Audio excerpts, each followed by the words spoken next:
Recording start for real now. For real. Sweet. No secrets on the screen, as far as I can tell. Mission accomplished. Zoom out the map. So yeah, hi. You ready to delve into the cradle? Or your part of it, at least? Let's go digging. Let's go digging. But first, we tell the robot to play music for us. Yeah. And apparently it was super quiet during me and Ozer's recording, so I'm going to turn it up a little bit. Ooh, unsettling. That's the point. So. We pick off right where we left off. Or we pick up right where we left off. You had just awoken in a padded room. Is there a visible door? There is. Wait, actually. Yes. What's the light level? I guess be my first question, because I realized I don't know if anything is visible.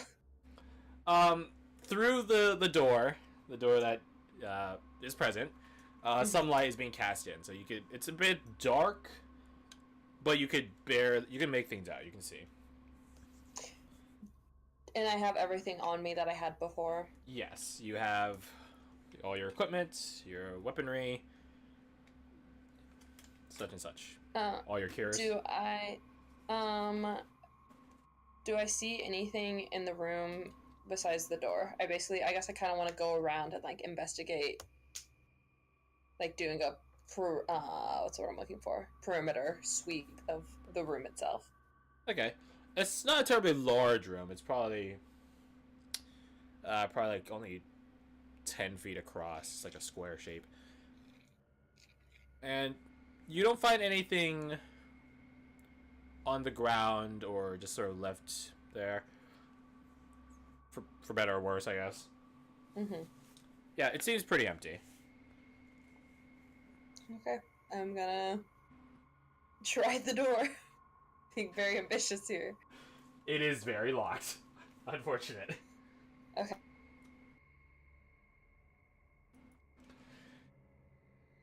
Your first task. How to open door. First puzzle. Alohomora. That's in this game, right? Sure. I mean, actually. Yes. Okay. Well, I guess first question is can I see any visible hinges or anything to be able to tell which direction this door would normally open? It would normally open inward, so towards your direction. Okay. I can't. Okay. I will say something I did neglect is that the door itself does have something of a.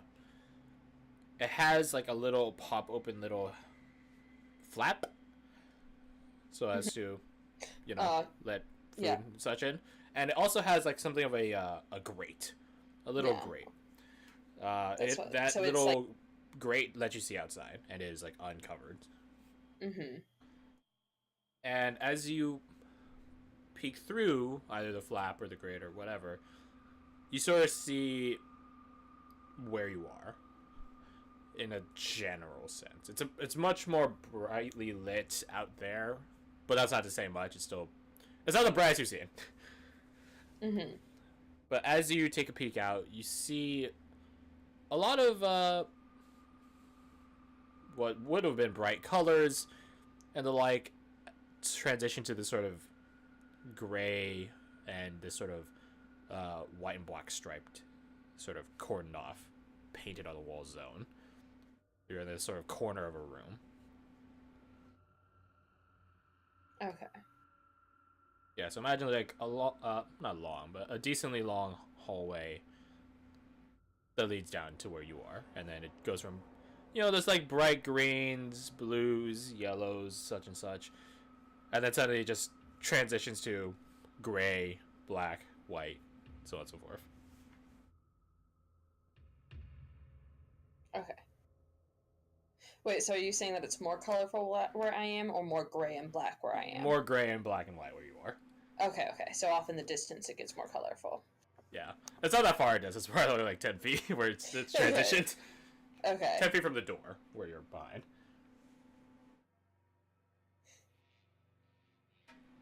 And so...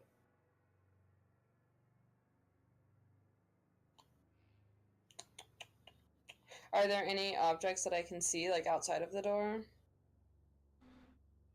Uh, you see assorted sort of painting implements. Hmm. Some small little tins of mixed up paint, the larger canisters from which you get the original source from, paintbrushes, both thick and thin.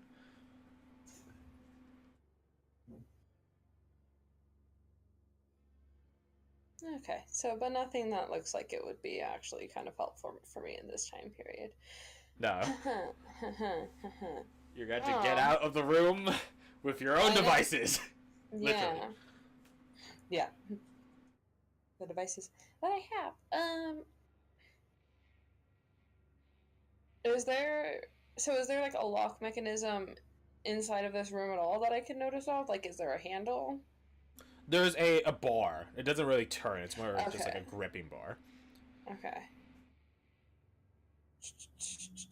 Strength check. You Is could it try open? to literally break the door off. Like that's you guys can Yeah. do that.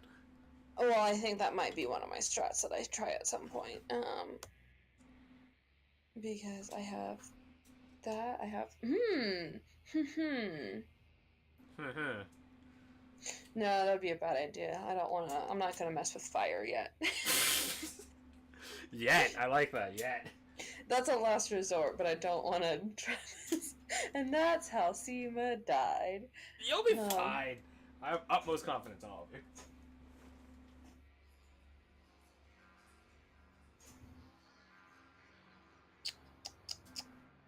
See, I'm not like Aldrich where I would have, thieves toolkit. Where. I mean, some would find it admirable that you're not a thief. Well, yes, obviously I'm not a thief, but I don't have. Clerics don't have much up their sleeves for getting out of sticky situations. That's fair. But what's your passive perception? My passive perception is 15. 15. Okay, perfect. Just exactly the right amount. I will say that you do, with a 15 passive perception, you do notice that in the dimly lit interior of your room that there are scratch marks, nail marks, and such like that. But they're not at your height. They're shorter. Okay. Around, say, your waist.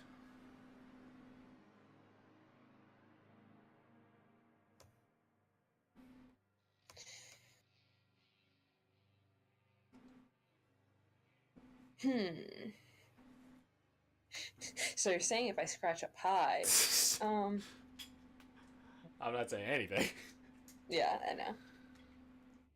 I know, damn it, you wouldn't ever tell me anything. Since it opens inwards, I'm not gonna worry about trying to like kick it down necessarily. Is there even like a lock that I could like attempt to force? Like lockpick or like boot. Either or. Lockpick itself, not really. Mm-hmm. Boot. I mean, you could do the inverse of a boot and pull. Yeah. As opposed to kick. Yeah, and just literally try to physically pull it open. Oh, wait a minute. Nope. I was looking at it. This is dumb, but one of my level 4 spells that I have is freedom of movement, and I was like, what does that do again? It lets you move wherever you want. In Tenkaichi, it sort of does.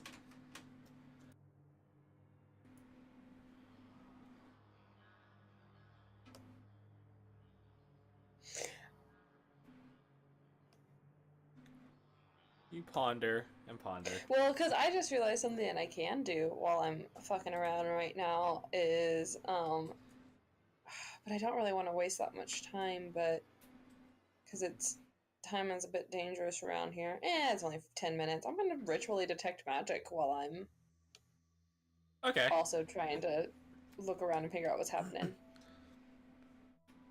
So you set about your sort of implement and begin ritually detecting magic. In that 10-minute span, you do hear outside, not directly outside your door, but down the way, noise. Sort of this, how to describe it? It has the patterns of language, but it is not a language you understand. Mm-hmm. If it Or is recognize. that. It plays off like that sort of goblin sort of sense that you're aware about. It's like, it's immensely basic and primal, but even more so than goblin. Mm-hmm. And it just sounds like a series of guttural, like, well, just guttural noises. Yeah. Like, it's weird murmuring, I suppose it would be. And, you know, you're ritually detecting magic, and you're not really. In my mind, you don't need to sit down in the same spot for 10 minutes to ritually detect something. Yeah. Because that's like... weird. So, yeah, so you like just sort of try to peek at what the hell that noise is and what's causing it. And at the very end of the hallway, it's sort of like this T intersection where your hallway, your little dead end hallway, is one of the side passage. And sort of this T intersection down the way, you see these two creatures. Not terribly big or tall or anything. Shorter than you, probably like half your size, something like that. Blackened skin all over. Very live. And they all have, there's two of them. They both have this sort of like goat skull face plate sort of deal. But what size are they, did you say? Or did you say? They're on half your size. Okay. Yeah, so they're not very big. Again, like half your height and such. And they're sort of squatting and sort of like doing this weird communication to each other.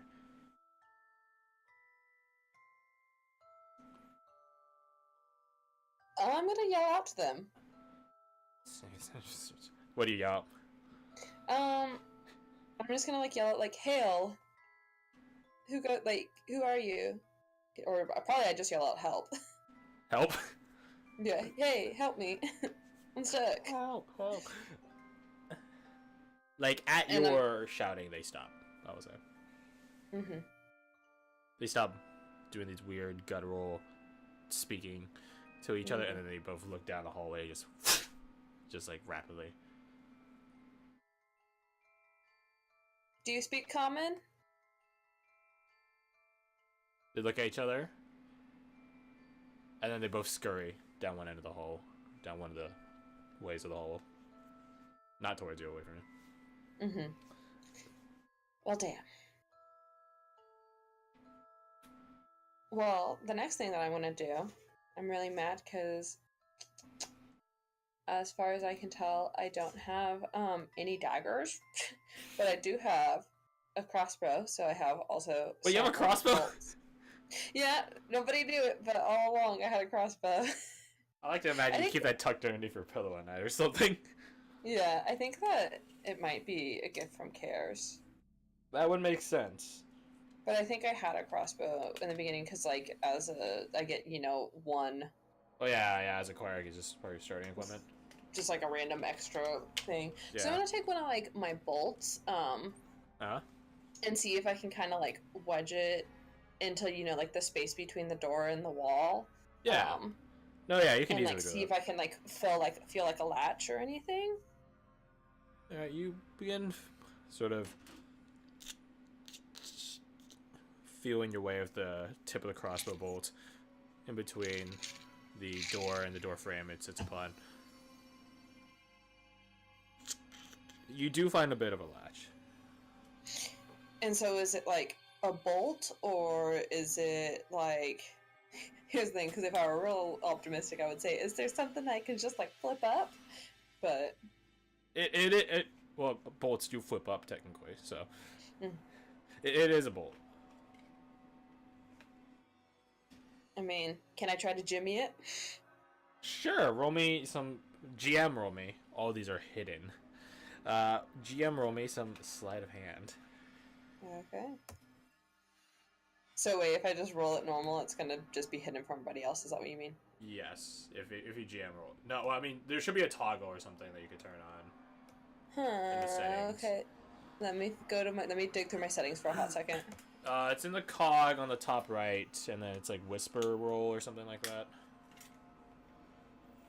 In the cog that's like next to spells. Yes. And then on the top right, just right underneath where the cog actually is, there should be like whisper rolls or something like that. Let's see. Query whisper, we'll say for today. I just turn it to toggle and then just toggle it as a whisper because all these are gonna be hidden today. Yeah, let's do it. Oh, whisper toggle. Oh, okay. Okay. Yeah. Oh, okay. Oh, cool. Yeah. I see now. And then it'll have a big old button on Wow. the main sheet. Yeah, and I got it now. So sleight of hand. Yeah. Can I cast guidance on myself while I do this? Sure. 13. And then, if I just roll in the chat, will that be also 2G? Yeah, you have to type. It's like it's still /roll, but you have to put GM instead. So /GM roll. And then, okay. Yeah. 1d4. 15. I'm not mad. Pretty good. And it's good enough to open it. So over the course of a few more moments, there are some times where you backtrack on progress, but you overcome it, and then you eventually... And then... The door open. It be unlocked. Okay. Did you still want to finish detecting magic? Yes. Gotcha. So you still meander about a bit, and you finish casting detect magic, and the ways of the magical world are made clear to you. This place does give off a taint, a corruption, similar to the outpost you casted detect magic at before. It's not a pleasant feeling, and if anything, this feels considerably stronger. So yeah. Is there anything in particular you'd like to try to do with detect magic? I don't know if, let me look at the thing and see if I can do what I'm thinking about right now. I cast this constantly, and yet I never remember all of the stuff that I can get from it. Don't worry, same. So, I mean... Okay, so yes, one thing I can do, is if there is something that I can visibly see that bears magic, it will have a visible aura. So any visible creatures or objects. Right. Well, the building you're in does give off this evil magic. That's what I figured. There's kind of just like a fuzz of an aura of magic. Yeah, it's like a Snapchat filter.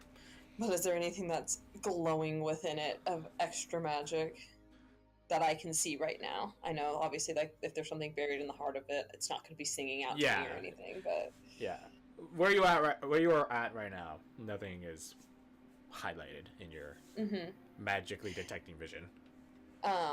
And then, as always, I can learn at School of Magic. If any. Which, this technically isn't really a school of magic. It's just evil. Universal. Just, it's evil. Is the evil magic. I also have Detect Good and Evil. Well, I don't think you need to cast that. I think you figured out pretty well what's good and evil in here. Yep. All of it. Okay. So, I mean, you said that, like, there's like there's enough light out here that stuff is visible. Is there places that are like brighter? Are there windows anywhere to the outside? As you continue out of your room, out of your little hallway section, you go to that sort of T intersection, and then you look down to the right, and you see a similar pattern of this bright coloration that turns to black and white stripes and gray shades, and another locked door. Mm-hmm. And then to your left, it continues down, and it just immediately turns into another corner to go to somewhere. You don't already know where. Okay. I'm gonna go over to the locked door first and peek in. Okay. You peek in, and you see the slumbering form of Danaway. Oh, Danaway, wake up! I say slumber. I'm more like unconscious. Is probably the better word. So I'm gonna try to jimmy the. Oh wait, can I just? Yeah, you're on the lock side, so you can actually just undo it yourself from the side. Yeah, that's literally what I realized. I was like, Yeah, so you just and then open it up. And so I'm gonna like check her out and see if she's like passed out because she's been like hit real hard, or if she's just. Basically, I'm asking you to do a medicine check. Okay. But I do that by like I go up to her, I like take her pulse, I like open up her eyes, see if it looks like she's concussed. Okay, roll me some medicine. Am I still in? Yeah, toggled. 12. She didn't seem to have any external forms of injury, and her pulse seems stable, and when you check her pupils, see if she's concussed, seems fine, and she actually does end up coming to as like you finish your diagnosis of her. She like blinks her eyes and sees you. Hey. Hello. Are you hurt? She shakes her head. No. Are you? I don't believe so. She looks I around. still got all my temp HP, you would. Wow, the temp HP. You're better than okay. She looks around. I feel great, actually. I feel better than I can normally be. Anyways, she looks around and just simply asks, "Where are we?" I think we're inside the cradle. Where's everyone else? I don't know. I only woke up like 15 minutes ago. Oh. And 10 of those minutes I spent detecting magic, which, surprise, surprise, everything's just evilly magic. Gotcha. Well, she stands up. No point staying around here. Thanks for waking me up, though. Of course. I'm glad that we're going to be together on this journey. So am I. Have you seen anything so far? I saw these weird little creatures that, correct me if I'm wrong, were they wearing masks, did you say, basically? Initial glance, was that their actual faces? Yes. To one of those. Okay, so they either were wearing goat masks, or they just actually have little goat heads. And Oh, God. they were speaking a language that I didn't recognize, but, seemed to be kind of goblin-ish. And they're also small, so fitting for a goblin. Yeah, they're little gerblins, Gerblins. Alright, well... Goblins. I'll let you know if we see any more.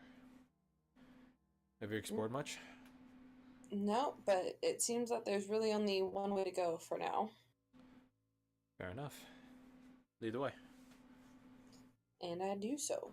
You do so. You leave the little room, little locker room, and begin trekking down the other way. You do note that the creatures, when they scurried off, left very obvious tracks, like prints. Hmm. Like, Is it just like hella dusty in here, or? no, it's more like the place is, it's a bit corrupted and infected, or infested rather. Hmm. So it has like that black Icarus like spots here and there, some gross Hmm. like little pus sacks and such like that here and there, not too much. But the thing that makes these tracks so immensely obvious is that amidst this, uh, not dark, it's like sky blue ground that you guys are walking on, there's just blood red tracks that these things left behind. Hmm. So it's pretty obvious to find out where they went.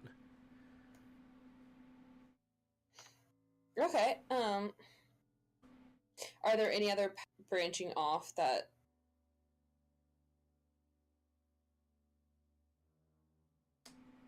No, like as you guys are following it, you don't find any that they don't split up, but moreover, things come to another trail, which has much more activity. Well, I mean, does the hallways branch out? Do the hallways branch out? No, this one's for a while. Okay, so it's just keeps like going. one hallway with Yeah. lots of Gerblin tracks. Well, essentially, it's more like there are spots in the ceiling and such in which there are holes and such, Yeah. and you sort of. It doesn't take a genius to figure out. Oh, great! Yeah. They can be in the walls. It's infested. Indeed. You follow this hallway and end up in this sort of what's the way to describe it? Sort of like an auditorium. Mm-hmm. Like sort of multi-purpose central room. And it is riddled with dismembered limbs. Can I tell what species? Human. Okay. Yeah. All in various states of disease, decay, and such. Mm. Rot and the like. Does it appear to be?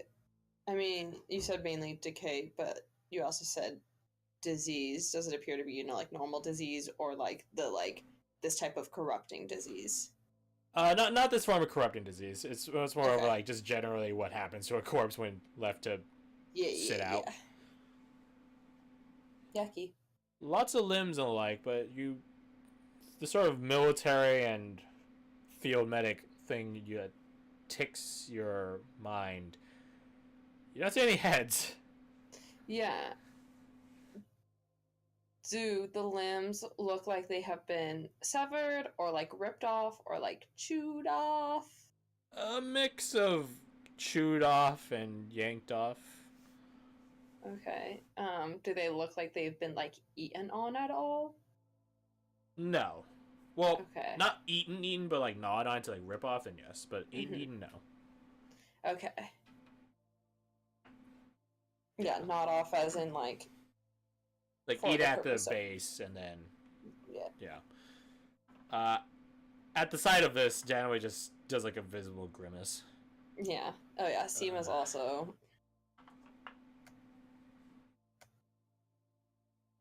Yeah, it's pretty gross.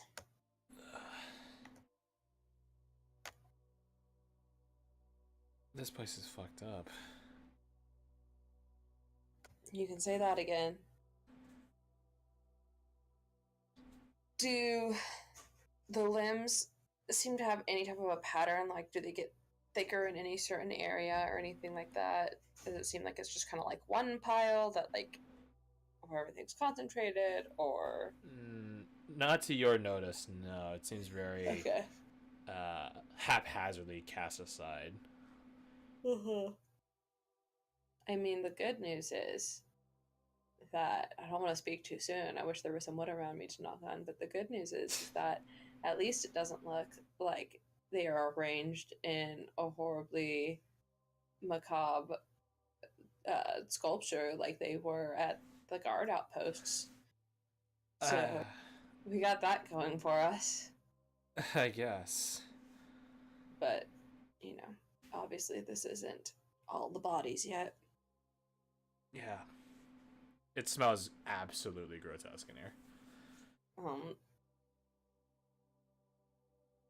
Sima takes her, what's the word for it? The fabric that she wears over her armor. Tabard. Yes, and just like, takes the bottom of it because it's pretty long, like it's like tunic-like, and just like holds it over her face. Danway has like a scarf that she does the same. Mm-hmm. So, I think. I mean, are we still just on the one path? Yeah, well, no. From this auditorium, there are multiple doors that lead out. All right. Going to so there you don't know where. Doors. I mean, I'm just gonna. How many doors? So there's a door you came in through, obviously. Mm-hmm. There are 2 exit double doors, which go to the same spot. So, yeah. Mm-hmm. So there's those doors, and then opposite of your doorway, there's another door. Using the word door a lot. Yep. I'm gonna go over to the door opposite of us first. Okay. Oh, good timing, Sonia. She knows what's up. So you go over to the opposite end of the door. Danway does a cursory, like, rattle of it to check if it's locked or unlocked. It is unlocked. And she tells you such. Mm-hmm. What's inside? Open it up. And you see 3 of these little creatures now. Instead of 2. Oh? 3 of these little creatures. You can... Their face is... Their mask isn't... It is sort of a separate entity from them, but it does seem actually literally affixed to their face. Like, fused, as it were. Mm-hmm. So it does seem like basically it is their face. Kind of like exoskeleton style. Yeah, something like that. And they are all sort of just hunched over this sort of little effigy, this little doll. What does the doll look like? It has an all too realistic skin exterior and an all too realistic hair, just hair in general, and it seems stitched together, sort of like a voodoo doll. Mm-hmm. And one of them is just holding it, and then as you and Danway open the door, all 3 of them turn to face you. And you're all just sort of staring at each other. Yeah, very awkward moment. Just imagine us like closing the door and just like backing away, like, oh, sorry for interrupting. I mean, you could close the door if you want. I mean, we could, but I don't think that's the right move right now, because I have a feeling we're gonna keep running into these little dudes.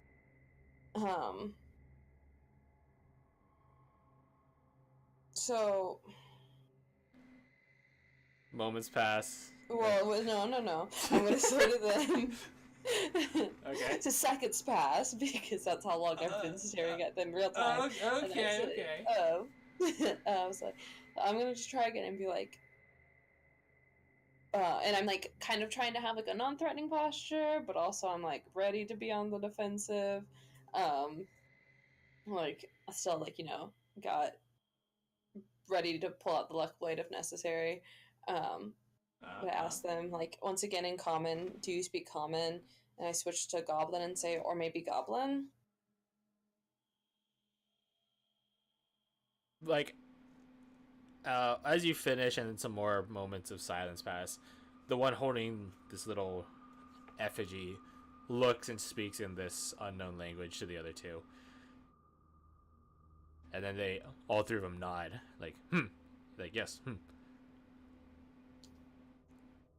And then the one holding the doll throws the doll at you. And then they all try to sprint out past you and Danaway. I mean, I'm probably gonna kind of step aside, because I don't want them coming at me. Yeah, Danway does hold out like a tripping leg. So the first one, the one that threw the doll, the one that is the first one that rushes out, eats shit immediately.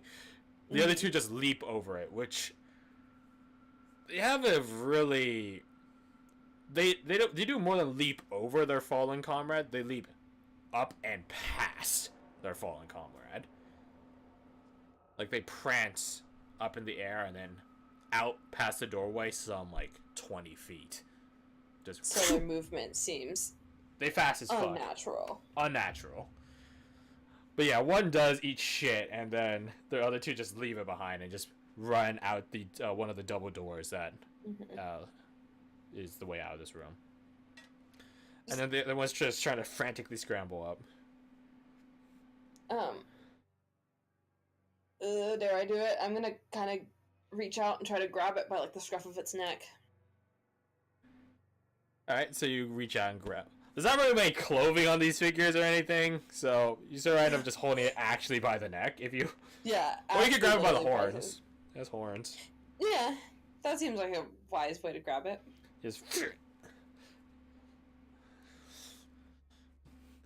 sort of starts like twitchily trying to escape your grasp. Yeah, like a feral cat if you get a hold of it. Yeah. Very wiggly, I'm assuming.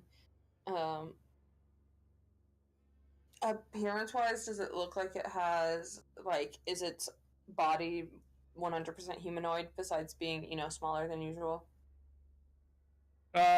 Humanoid, yeah. It has, a bit of a, like, improportionate limb size. But other than that, it still has, you know, like, legs, torso, arms, neck, so on and so forth. Just a second, I'm writing a text message. Sorry. It's fine. Take your time. So, it is humanoid.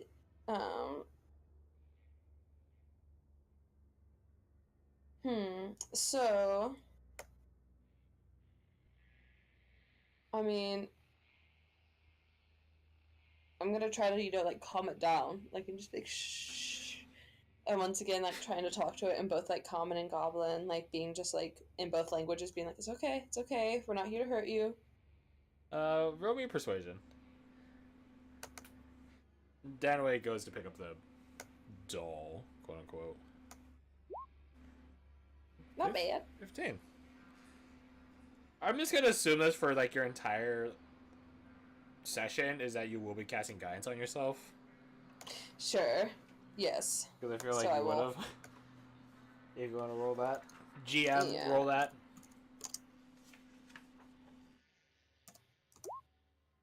Ooh. 19. I need to turn down Osonia. She's yelling at me. Loud bitch.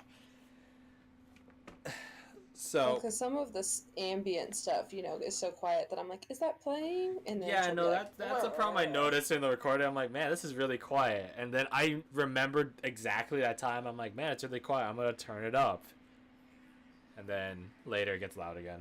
And I got to turn it down. Pain in the ass. Oh, wow. Oh, well. But, yeah, so. With a 19. Also, I realized that medicine on Danway should have also had guidance. Oh, well. With a 19. I think oh, yeah. I mean, Danway's not dead, so you're fine. But yeah, 19 of Persuasion. This thing eventually calms down. You're not 100% sure if it actually understands what you're saying, or if it's just your general tone and nature that's calming it down. It's like a dog.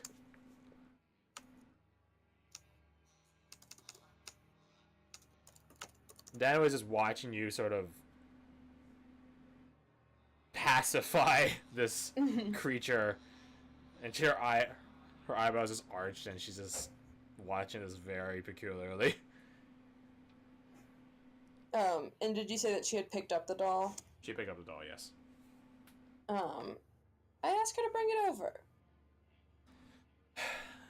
She comes over after a sigh.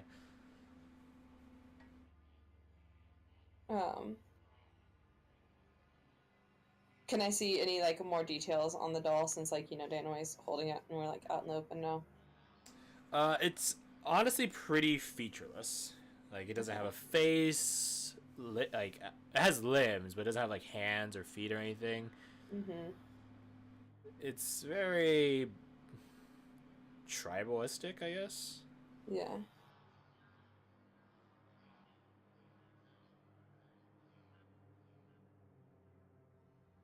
What's the doll for? Can you answer me? I ask once again, both common and goblin. The creature looks the best it can when you're holding it by the horns, literally. It looks between you and Danway, and then finally speaks in common. Been acting like a fool speaking goblin this whole time. It was an understandable conclusion. Um, it it has this sort of guttural, visceral undertone to it. Mm-hmm. Because it's got a goat voice. Something like that. I'm not going to speak in this because the last time I tried speaking in heathenistic voices, like an undead voice, it's actually incomprehensible and not coherent, so I'm not going to speak in it, so I'm going to speak plainly. And you can just imagine it sounds terrible in a macabre manner. Mm-hmm. I will also say it is a child's voice. So it has this sort of whimsical, naive tone to it. And this kid just responds rather plainly and bluntly, "It's for my pack."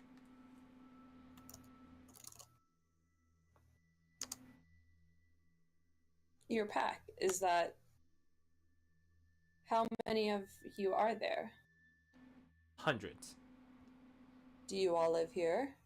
It nods. Best as it can when you're holding its horns. How long? Yeah, just moves its body instead of its head. Wiggles. How long have you all lived here? Depends. It changes. Some of us have lived here longer. So how long have your people had some form of some form of residence here since it was built, or There's always been some of us here.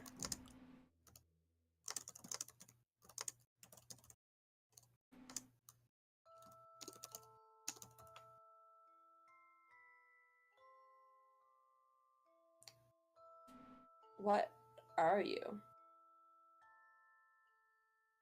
I'm just a kid. Life is a nightmare. Are you? So you are young for your people? No. We're all young. Are you human? Sure. I guess the better way to say that is, were you human once Yes. and you changed? Maybe. Did the change have to do with the void, or is there something else going on here? What's the void? Mm-hmm. Here's Taryn asking Crash this question. Uh-huh. Does he have, or I guess, is this a? Can I tell if this is a male or female voice? Is it just It's sort of hard. It's hard to tell, and I speak Yeah. from experience. And when playing online video games Yeah. with kids, it's hard to tell Yeah. if it's a boy or a girl. Well, did they? So do they? Did they have that coy tone that you just had of what's the void? Yes. Okay, so they also have that coyish tone.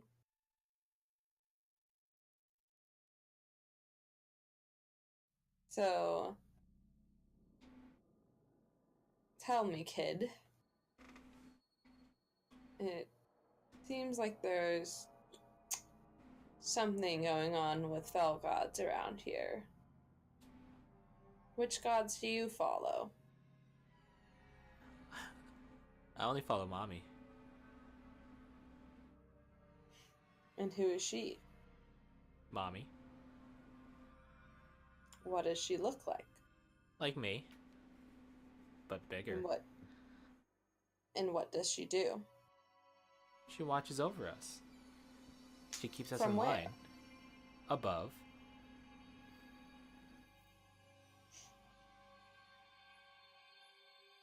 Do you have a name? No.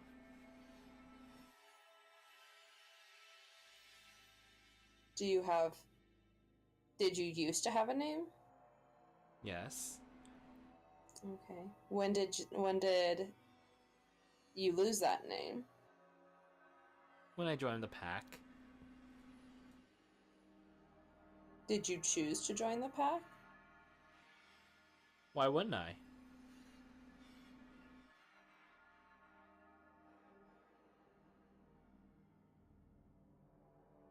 Fair question. Why would you choose to do so? Mommy told me to join the pack. And why did Mommy want you? I don't know. But I love my mommy, so I did it. Do you do things for her? Mm-hmm. She nods Like what? at that. Mm-hmm. Like what? I make those. She points at the doll. What do they do? Trophies.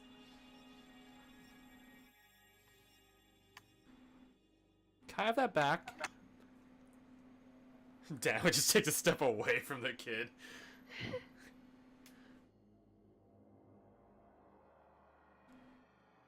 Aw.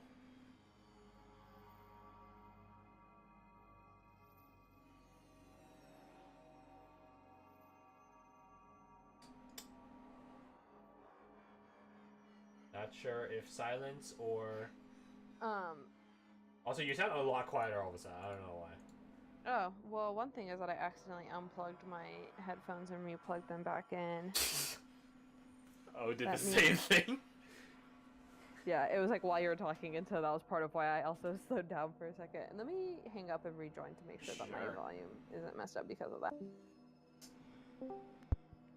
Okay, so she said trophies, and I missed the slight bit before Janaway backed away.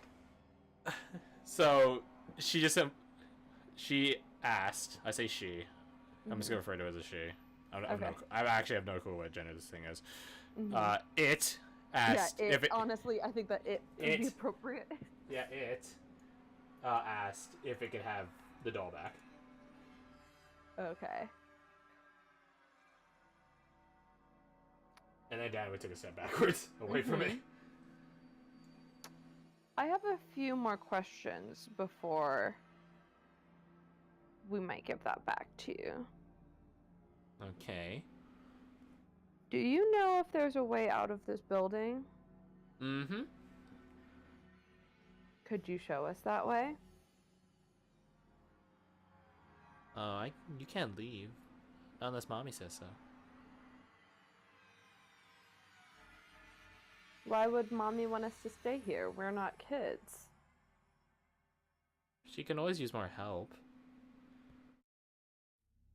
Is everybody in the pack kids too, or? Mm-hmm. So how would we help her if we're not? I don't know. I'm not Mommy. Do you want to go talk to Mommy? Not yet. Do you want to go see my pack? I want to know if there were other people like us here. We have some friends who are missing.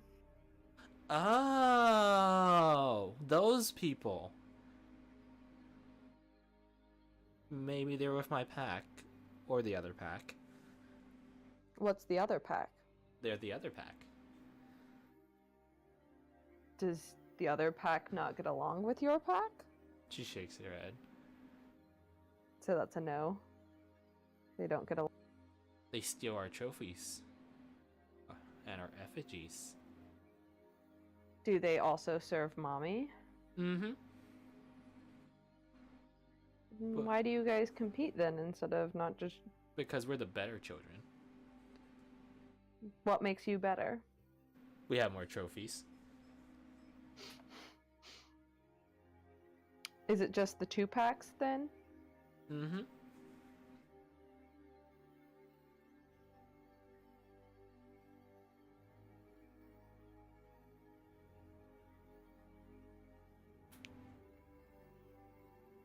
I'm thinking right now. I'm here, but I'm just thinking. For a second. Okay, that's fine.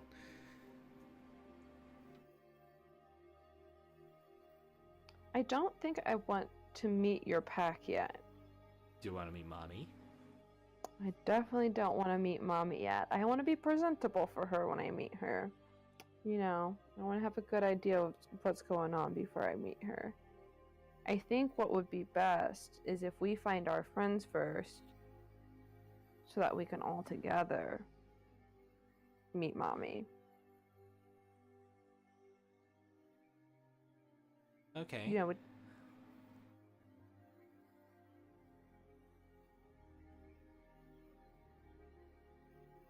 so will you help us look for our friends? Can I have my doll back? Danway just has this like she looks direct, she steps direct behind the kid so that they can't see her, and she shakes her head no.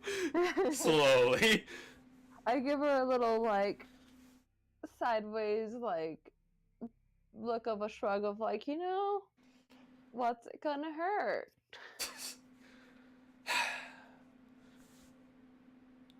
Tell you what, if you help us find at least one friend, then maybe we'll give it back. The kid looks directly at you, well, to the best it can. Mm-hmm. Is she lying? Danaway is a very truthful person in my experience. Okay. But you had to let go. I do so. You let But go. I do. Here's the thing.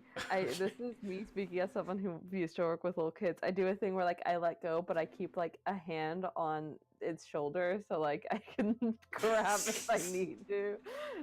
But I act like it's just me being like motherly, which I have practice from hanging out with you now.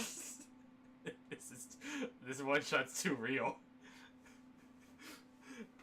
Nah, Okay, I allow it. It's very logical. You have a hand on its shoulder.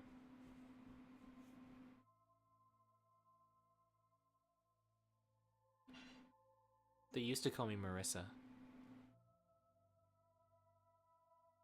Well, all right, Marissa. How about we call you that for now as well? That's what I was thinking. They call me Sima. Hello, Sima. And she's It's- Danaway? I look at Danaway to see if she can, like, basically consents to having her name known, because I realized that it was a mistake to say it in the first place. She shrugs. Mm-hmm. Yeah, that's me. Hello. Hi. Let's go. All right, let's go, Marissa. She leads you through the puddles of blood and dismembered limbs and bits of gore on the ground out one of the double doors. We might have to go through the playground if we want to find your friends. What's at the playground? The packs. We play there. Swap trophies. Mm-hmm. Can we try to avoid the playground if at all possible at first? We can try, but I don't. Here's the thing. I mean, Danaway is pretty big and strong, but I don't want us to lose your trophy that we have. huh. Just hide it. Danny just looks down at the doll and like over her shoulder at her pack. It doesn't take a genius to figure out the thoughts going through Danway's mind. Yeah. Do I want to put this thing in my pack? Touching my other stuff, touching my rations. Yeah, that's a very big point. How about we'll see if we find any of our friends first? Okay. But they're probably not down here.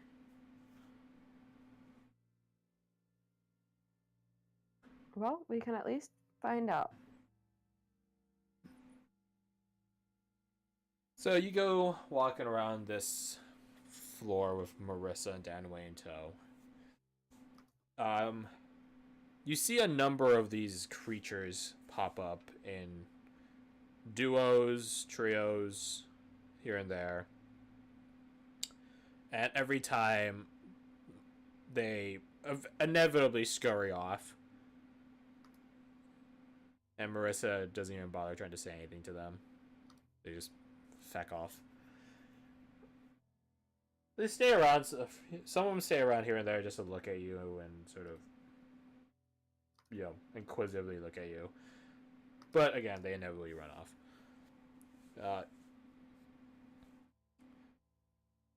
Marissa leads you around this floor, and she even points down to where the staircase, the exit, is. And she even brings you up to it. And you sort of find out where the heads went. It's sort of like an academy entrance, weirdly enough. This staircase that leads down to this very large double door area. Large as in the doors are large, not the area is large. Yeah. And then just perched up are a number of effigies. But instead of like having like, this little doll sized head, it's an actual head. So this I don't know, 1 foot tall little figurine voodoo doll has a full head.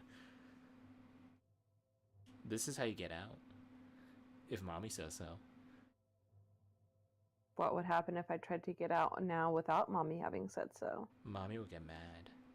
And so will we. Mm-hmm. Well, I think our friends would be pretty mad too. I'd be too if you left me. Mm-hmm. Did you get left here, Marissa?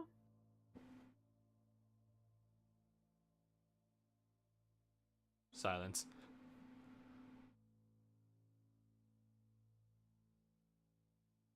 No. Let's go. All right, I'm gonna follow her, but as we're going, I'm gonna keep talking to her. Okay. Just by curiosity, Marissa, what do you and your pack eat? We don't eat anything. You don't need food? No. Are you... I mean, I've touched her, obviously. I touched her shoulder. Does she feel corporeal and everything? She's sort of. It's how to describe it? It's sort of like this in between state. Like obviously it's physical enough for you to touch and pat and put a hand on their shoulder and such, but just the way these creatures are, this sort of black toned skin they have, actually literally oozes off this sort of black mist in miasma. And when you did come into physical contact with Marissa through your sort of plated hands and such, it does have a sort of twinge of unstable almost energy. Mm-hmm. So yes, physical, not fully physical though. Does it seem void-like? Oh yes. Okay. So that coyness was. I had the other question that I realized I'd forgotten to ask earlier because we were busy catching her. Is she the way that all of these creatures look and everything and what she's describing, does that ring any bells of any any type of religious traditions or anything that I would have ever heard about? Roll me a religion. Mm-hmm. With guidance. Oof. Oh, Oof. Oof. let's do this guidance, just for Yeah, I might as well just hit 29. Yeah, 28, close enough. 28. Pretty good. Yeah, Oh, pretty. I'm trying to imagine. If you got a nat 20, you'd have a 29, and then if you got a 4 on guides, you'd have a 33. Jesus. There are a number of Fel God related religions. No true gods use effigies or anything. But there are a number of tribalistic Fel God, in particular Nevros worship customs that use effigies and such. In terms of Oh, the sort of just something that I need to say before because I need to change this right now. That is only supposed to be, that's -1 from that actually. So that's only a 27 because we did the weird thing where we added points to that because of, and I got smarter last time I leveled up. right. +3. Oh my! Wow, only a 27. Wow. Yeah. Wow. Well, that makes all the difference. Then you know nothing. 28 was the DC. Wow, what a shit. Okay, No, sorry. it doesn't make any I just difference. wanted to say it before I forgot. Okay. Okay. Good to know, I guess. I lost my train of thought. Yeah, okay, so, yeah, there are a number of Fel gods that use effigies in sort of their worship, but it is a particularly Nevros tradition to fight over such effigies and idols and icons and such. Or, compete over them or whatever. Mm-hmm. But stealing in Nevros culture isn't usually a thing. Nevros are weirdly enough better in that sense, in that stealing is actually not up their alley. I feel like Nevros have a different concept of personal property also. Yes, this is probably this is very fair. That's my headcanon though, but yes. But no, you can confirm that as well. I Yeah. can confirm that. They have a different just sort of cultural value and Yeah. what is I would whose. say, so does their, I mean, the way that like these things look, they don't seem very Nevrosy necessarily, do they? I mean, Other than being like tribal. I mean, it depends on how you define what is Nevros. One might argue Okay. that being tribal is being like Nevros. Mm-hmm. But in terms of like, they don't have like naturally appearing tattoos, or well, I guess they do have glowing eyes, but you figure that's not necessarily the cause. Nevros, them being Nevros isn't necessarily the cause, if they are Nevros, of their glowing eyes. Yeah, no.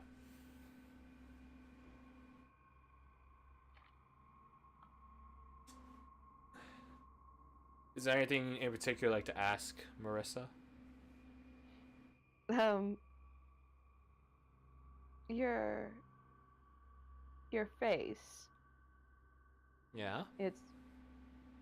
It's very lovely. I'm wondering why it looks the way it does.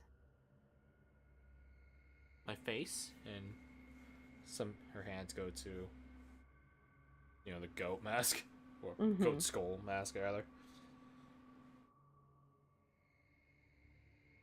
It doesn't look any different from anyone else. Is it how mommy looks? Mommy's is bigger, and her horns are better. Do you remember when you got your horns? No. But you remember before you were in the pack. Mm-hmm. What do you remember about before you came here?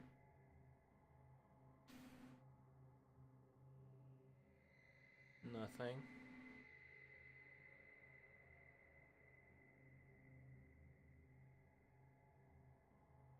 Okay.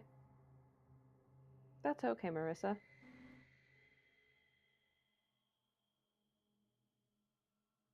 So you see, like, out of the corner of your eye, you see Danway roll hers, and then just shake her head. Can't help it. Sima has mom energy.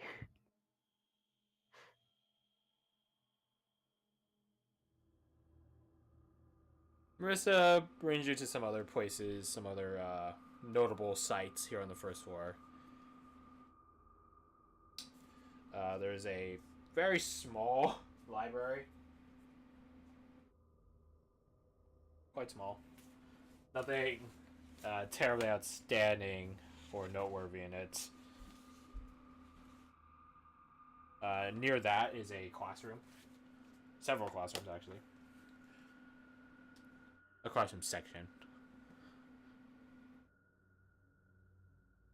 But other than that, there's not much else on this floor.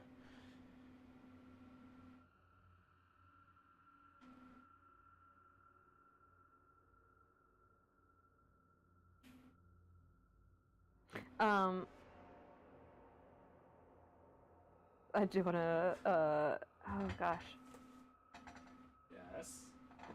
I just had a moment of realizing that I should have potentially maybe been leaving. Figuring out having a trail back to the exit since she showed us where it was. I mean, like, in my personal opinion, PCs and adventures in general are idiots. If you wanted to have remembered the way back, like, that's totally fine. I don't mind. Okay, so yeah, I'm keeping pretty good track. Yeah, I mean, the main thing is like we did just come out of a place that had some pretty intense illusion of magic that was making it seem like we were going around in circles. Well, I could tell you because you still had detect magic on during this time that you were not being influenced by such magic. Okay, that's what I was gonna say. Yeah. Okay. So, can we? Where else is there to look that isn't the playground, Marissa? Well, there's the teacher's lounge. So ominous. All right, let's go there. Mommy says we shouldn't go in there though. Well, maybe Danaway and I could go in there. How come you can go in? Well, teachers' lounges are for grown-ups, right? Yeah. For grown-ups. You were just a kid. Oh. Okay. She it's not that far away from where the classrooms are, luckily. And she leads you just like less than a minute away, and it's a sort of single doored, but you can tell that the room itself, just from like the perimeter of its walls, is probably pretty large inside. I'm gonna wait out here. Okay. Don't run off. You still have my doll. Yeah, I do. Danway opens the door. I'm gonna. Huh? Oh, I was gonna say I'm like going in with sword drawn. Okay, understandable. Luckily, there's nothing in here. No, nothing alive in here, rather. As you open up the door. It honestly does straight up look like sort of cubicle, not full cubicle, but like sort of dividers between station to station, like a teacher's lounge, or where their desks are at, where they hold their materials and such, their personal teaching materials. It looks totally normal, except the place is just painted in this shade of very dark gray. It's like stepping into like a film noir from like, I don't know, 50s. I don't know time periods. And the room itself is painted in this sort of gray monochrome filter. You and Danway are not, so you guys are very obvious in your actual coloration amidst this room. What the hell? See if you find any trophies in there. Danway just gives you a look like, what the fuck is wrong with this kid? Gonna start looking around, rifle through some drawers. Roll your investigation. And do it with advantage. We'll say Danway's helping you. Okay. Ooh. Hey. Do I even need to do the guidance? Ooh. I mean, you already hit a 27 earlier anyways. Might as well roll the guidance. Alright, well, good to see that you are giving O some run for his money, because he had some 20s himself. Oh shit, I didn't add his nat 20 for that mega crit, because I was so ecstatic. 25, nice. Maybe I did that. Yes. But, I hit the show to players button, I don't know what that actually does. So 25, not 20 as well. You don't find any dolls or effigies or however you want to describe these things. The ones that Marissa just desires. But you do find some very interesting correspondence. And it regards the... it's a sort of a, how to describe this? It is different teachers and caretakers, the ones that would use this office space, talking to one another via letter and notes and such about a very specific topic. That topic is a person inquiring as to a significant number of children, orphans.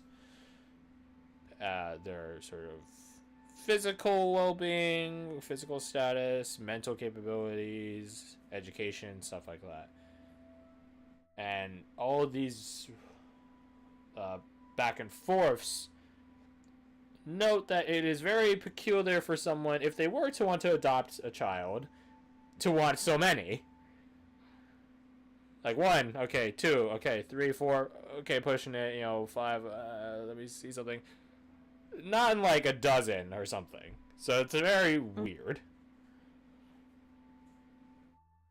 And then some more digging between desks finds the initial request, the initial letter, as it were, or at least a copy of it. It is from a very semi-familiar name. One of a certain Aiden Hughes. Your plagiarizing target.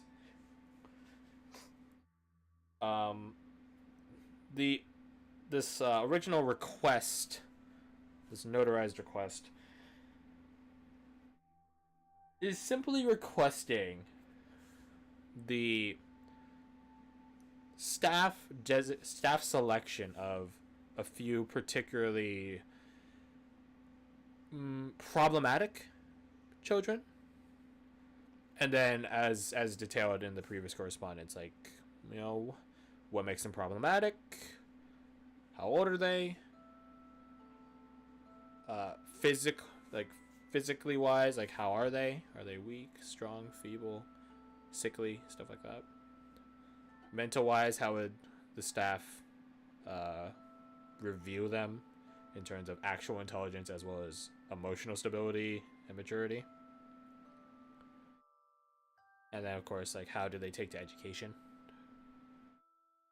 Stuff like that. Are any of these correspondence dated? Not all of them are, but several of them are. They seem to be dated a couple weeks ago, the most recent one at least. And then some go back a bit further past.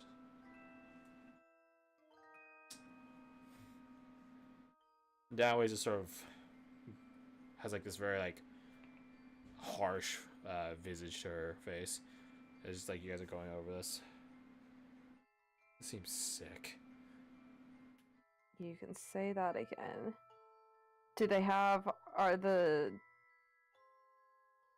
the orphans listed have names? Like, are their names listed in the correspondence? No, and it's sort of, It's sort of a something that's seen in like most, if not all, of these spaces is like a notice. But The notice is simply that all staff are to refuse Mr. Hughes's inquiries and requests, or be subject to punishment. At least they were trying to keep this creep away from him.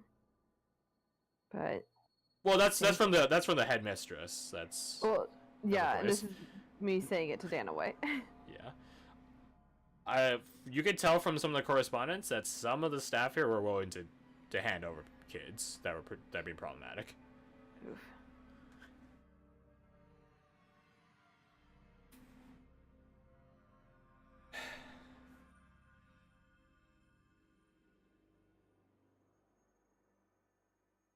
But you don't find much else unless you're looking for anything specific.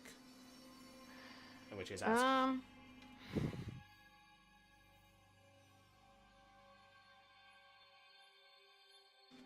No, I don't really think that anything else.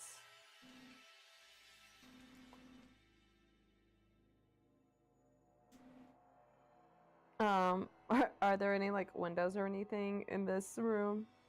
No, this sort of space is sort of like this sort of center room.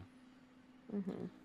I would say that in some of the places you've gone to, like the classrooms and the library, there were windows there. If you wanted to have like done something then. Yeah, well, yeah. Can we retcon that I had peeked out the windows when we did go by them to see what I could see outside?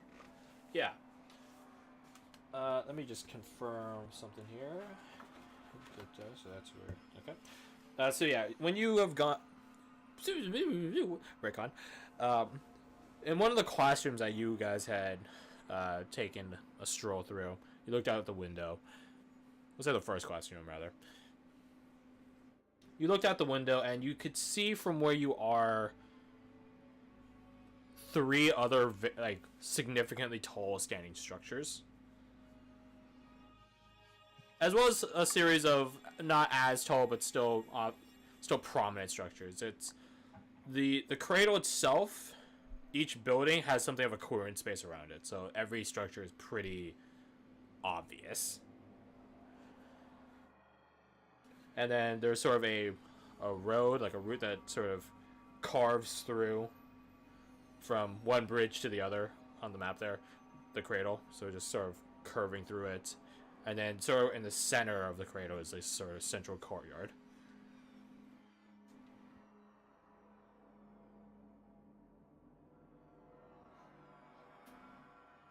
All right. How many floors are there to the cradle? Well, no, the cradle isn't a single building. Okay, okay. Yeah, so the cradle is a compound. Yeah, and we're in the school building Yeah. of it. Oh, okay. Okay.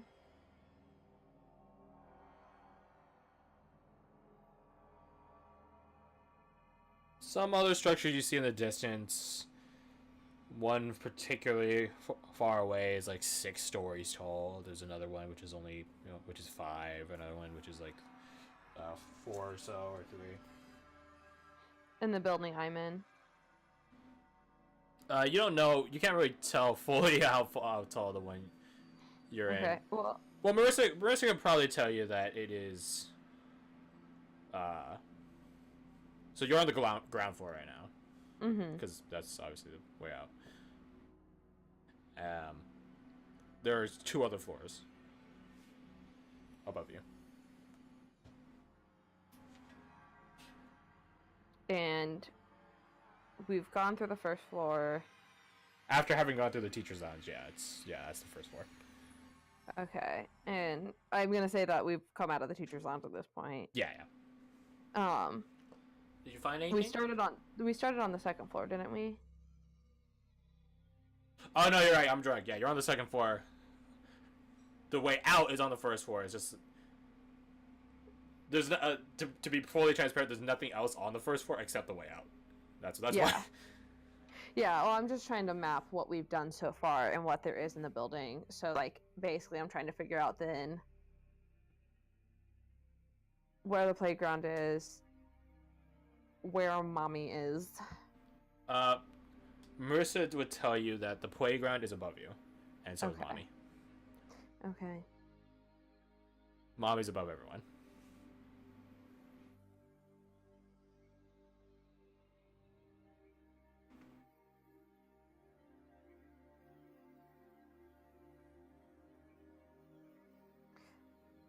Okay. Also, rewind again. Back in the teacher's lounge. Okay. With Dan away.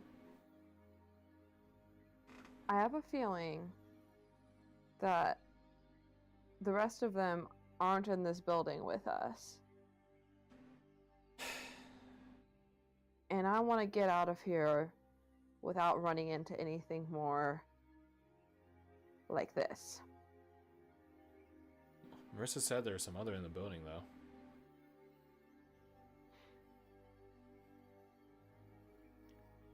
I don't know if it... Then honestly tell me, I trust your judgment as a fighter. Do you think it'd be worth the risk of facing whatever it is we'd have to face just for the chance that maybe the others are up there? Well, how are we gonna get out otherwise? Front door is sort of mom locked. Yeah. But I think it's time now. Let's go play. It's time for recess. So many puns being made for this.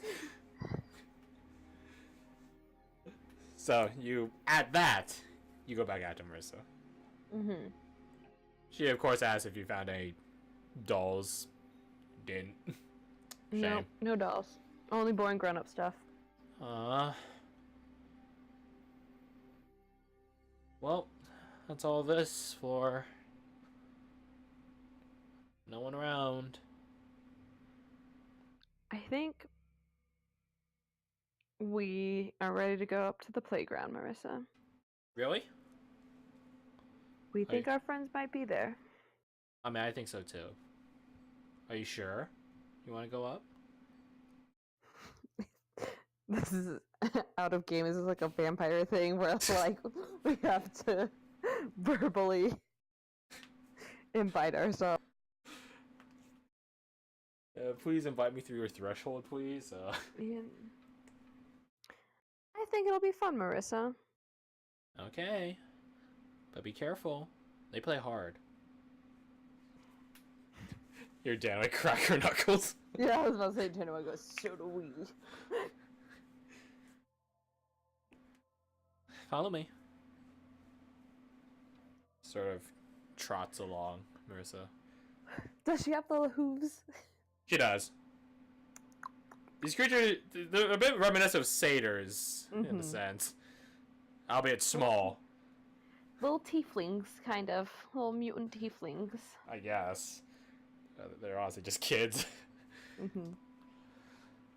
So, she leads you up a staircase, a winding staircase that leads up. It's really wide. You figure it's meant to have lots of people go up and down it at once, like recess. And then, at the top of this, there what would have been a set of double doors, but the double doors are just straight up pulled off and then just sort of cast down onto the ground. This flat top. And it's very weird. And it seems way too big for what it is. After having gone around the second floor, you feel like you have an idea of the size of this building because you've sort of been to the perimeter of it by going on the second floor. This place up here should not fit up here. It is way too large. Some spooky shit. And it's a sandbox in more than one sense. Truly. And it's it's sort of like a Lovecraftian take on a child's like playground fantasy. There's still, forts. There's still like the swing sets and everything. It's just all very bloody, fleshy. The walls of the fort seem a little bit too spiky, blackened and scorched and well decorated with human bits. It's very weird. But you can still see where like the way it was originally as a quote unquote playground. It just has degenerated to something worse. Mm-hmm. And it's also very, very clear as to where each pack resides. It literally has like actual little communities on one side of this rectangular room and the other side. I just remembered something, Marissa, that I was going to ask you earlier. Huh? What do the different colors mean that this building is painted? Oh. We painted that. Are all of you together, or? When we were together, we painted it. Is this from before? Yeah. Before you had horns? Yeah. Why did you paint it? Because Mommy thought we can use it. Use the bright colors in our lives. Okay.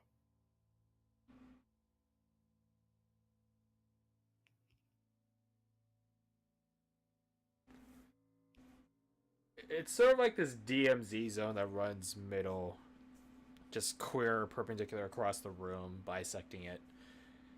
And in this sort of contested zone, you see a number of of Marissa, different kids doing different games, sometimes violently, and you want to say lethally, but they don't ever seem to die. Mm-hmm. They sort of pick themselves back up and get back at it, which is really weird. But yeah, they're all playing different games, and then every time when someone wins, like, someone else has to hand over an effigy. Stuff like that. And you see way over there, is another set of double doors. This one there's actual doors, and it is closed. Way over there. Again, this place seems immensely, impossibly large. But Marissa just turns and says, "Welcome to the playground. What do you want to play?"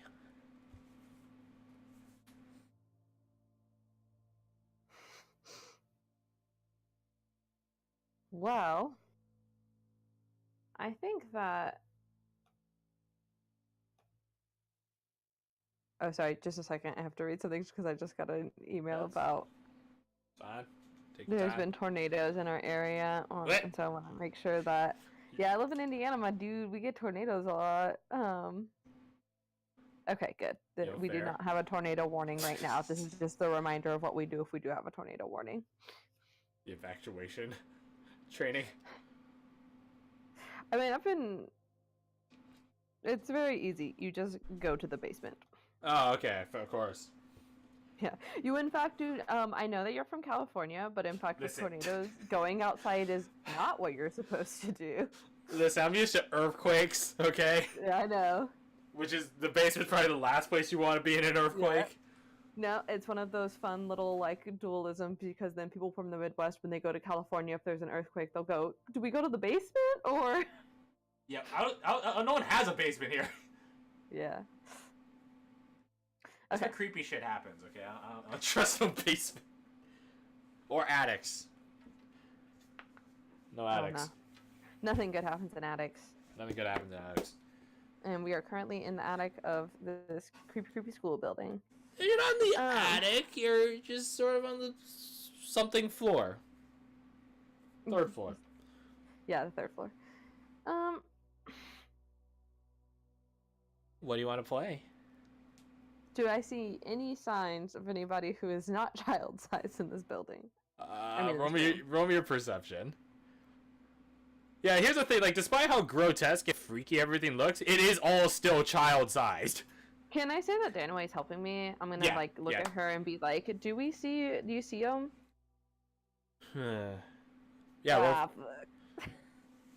Well, let's at least do that little extra. 13. Wow. No, you don't see any. There's just Aldrich standing very tall in the middle of the room, and I'm like, well, at least I see Man, that'd him. be pretty impressive. I got Aldrich in here when Fred's asleep. Oh, yeah. Well, No. I guess then Marshall also would be one who would be a very obvious person to see if I did see him. Also true. Not to metagame or anything. Are you looking for your friends? We are looking for our... we're looking for our friends. And I wonder if they're through those doors at the far end. I know one's here. Do you know where? In my camp. Can you take us there? I need the doll. How about... Damn, we just You like... How about you take us there, and if we get any more dolls along the way, we'll give you any one that we get. Roll me persuasion.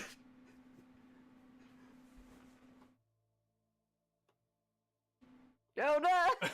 Oh, I have an inspiration. I'm gonna use that right now.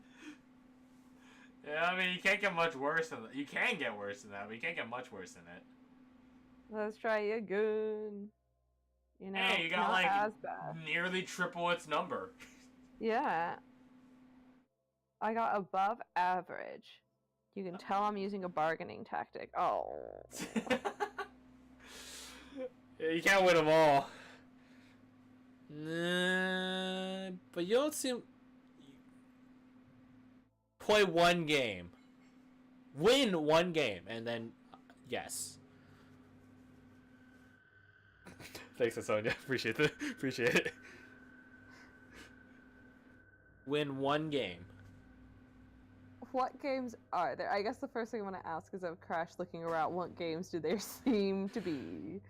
They're all immensely brutal versions, but albeit still versions of King of the Hill, which for creatures that can jump like 25 feet into the air and stomp just as easily. King of the Hill is a hell of a task. It's very interesting to watch though. Tag. Classic tag. There is Red Rover, which is amusing. There is Dodgeball. There's Capture the Flag. Although they aren't flags. They're tufts of hair. Long human hair. There's Monkey in the Middle. There's Hide and Seek. And that's it.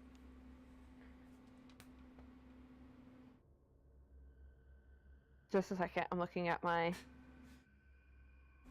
I will say that, like, if depending on which game, like, I will straight up, like, these are, I don't have means of, there's set means of, like, how you win a game, other than, obviously, the game's rules. Yeah. But yeah, but Well, how you beat a bunch of demon children, it's up to you. God, what a weird sentence to say, how to beat a bunch of demon children. I'm literally looking at my spell list right now and thinking about what would... How to cheat. It's not cheat. Obviously, there's no such thing as cheating within this. You just use This is true. This is, you know, that's fair. That's pretty fair. I also will say that given... So I'm going to say what I've got ruled out is, I mean, like, what I'm considering, this is just me talking out loud so I can think better. That's I'm fine. considering Red Rover because Danaway and I are both really strong. And although I'm not like, and then also judging by the fact that I was able to like kind of hold her back, Marissa doesn't seem to be, while she can like jump and stuff, she doesn't seem to be super naturally strong or anything. I mean, capture the flag. We could just like beat the shit out of these kids. Because I got. They are really fucking fast. I will say they are really fucking fast. Yeah, but like I got Sacred Flame, and the thing that I have that I realized that I got that cantrip though. But the other thing that I realized that I have is that I have command, which would be helpful in a lot of these games. Red Rover sends someone over and they just command them to turn around and leave. Stop playing the game. That'd be interesting. Up to you. And then also, once again, yeah, King of the Hill. We could just beat the shit out of these kids. Just kicking them off. I mean, the thing is, like, they could jump and land on you is the thing. Mm-hmm. And you see the force by which they land on shit, it's pretty fucking gnarly. But, like, then I just cast Spirit Guardians. Oh, shit, you're right. I mean, it's up to you. I don't have an input here. This all seems like fair ideas. Here's, because also my thought process right now is that this is because I don't have any party members right now. That's so fine. It's fine. So I have to brainstorm with the GM, but I'd rather keep it down to like lower level spells. Right. Well, how many spell slots do you even have right now? I mean, the only spell slot that I have used is I used a level 3 spell because I used Sending earlier. Right. Yeah. But so you're fresh, right? Yeah, so I still have 2 level 4s and then 2 level 3s instead of 3 level 3s. But right. I like to hoard the level 3s because that's where Spirit Guardians is, which is my jam. Fair. And then I have 3 level 2s, which also has a lot of good stuff, so I don't want to necessarily burn those. And of course, I like to hoard the level 4s. Right. And then I still have 4 level 1s. Right. I mean, if nothing else, magic could definitely be your crutch and, like, confirm method of winning. But you can't just win this through physical contest alone. Oh, yeah, I could. So you don't necessarily need to bust out the magic to confirm a win when you already won.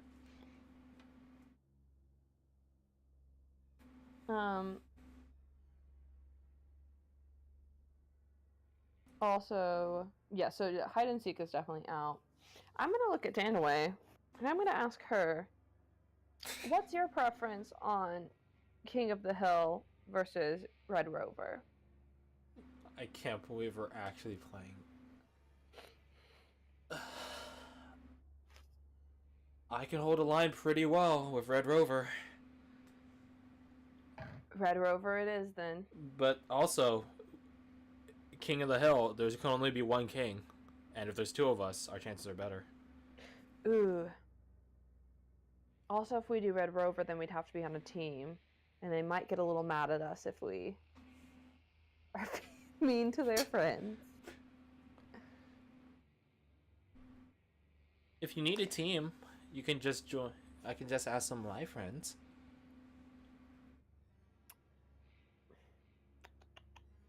What's the number of kids playing Red Rover versus the number of kids playing King of the Hill? What would be the difference? I guess I asked Marissa. Well, Red Rover, it's usually teams of 10 versus 10. But King of the Hill is a free-for-all, so anyone can join. But usually people start getting left out, so we usually 20.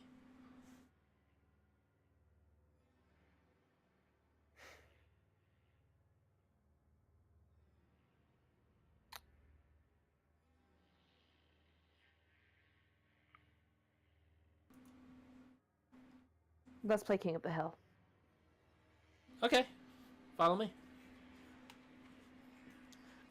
And she sort of leads you to like a far off corner of the place where the terrain actually becomes more jagged, and then you start to realize that the hill that these kids are fighting for is not just a hill. It's approaching like significantly sized mound slash mountain for someone of their size.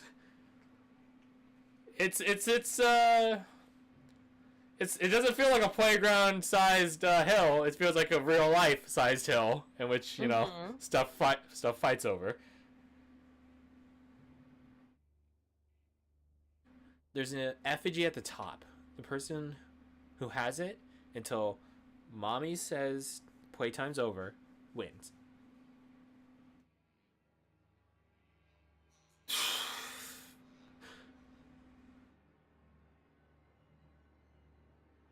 That just gives you a look. Oh, has Danaway hidden the effigy that she has? No, she decided not to put it in her pack. I'm gonna take it and put it in my pack so that it's hidden. Okay. Whenever I'm gonna retcon that we did that when we came in, because I looked around at everybody fighting over theirs and... Yeah, that would probably was, yeah. Say it's tucked away in your pack. Not sanitary at all, but it's tucked away. It's getting on all of my items that I need to cast magic. I'm like, gross. Your diamonds and stuff that you need for Revivify, shit. My sprig up, my single iron, no, not iron, copper rod, copper wire. Yep, the classics. Alright. Good luck. I'll be here. And she just plops down and just sort of sits there.